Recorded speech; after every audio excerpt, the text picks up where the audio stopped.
Bonneville County Sheriff Paul Wilde announced today that inmates at the jail have tested positive for COVID-19.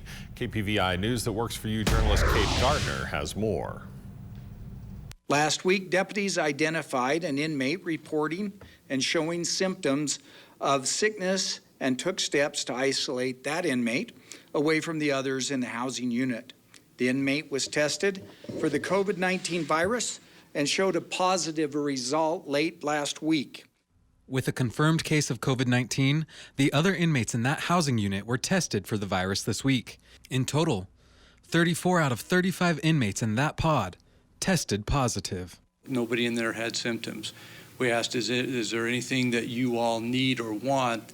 They asked for increased access to Tylenol and ibuprofen in case they had a headache or something, and that was given to them. We are going to check on them daily, though. The inmates in that pod cannot interact with inmates from other pods, and staff are screened multiple times a day to help keep the virus from spreading to other inmates. The jail currently has just over 300 inmates inside, but it actually has a capacity of just over 500.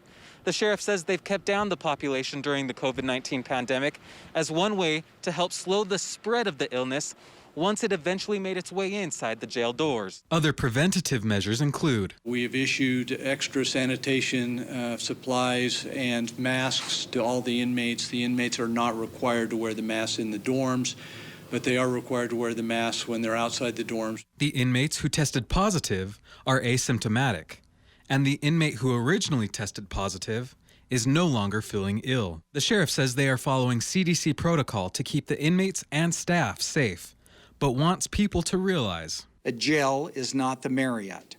It is a jail, but our jail is taken care of. We maintain it.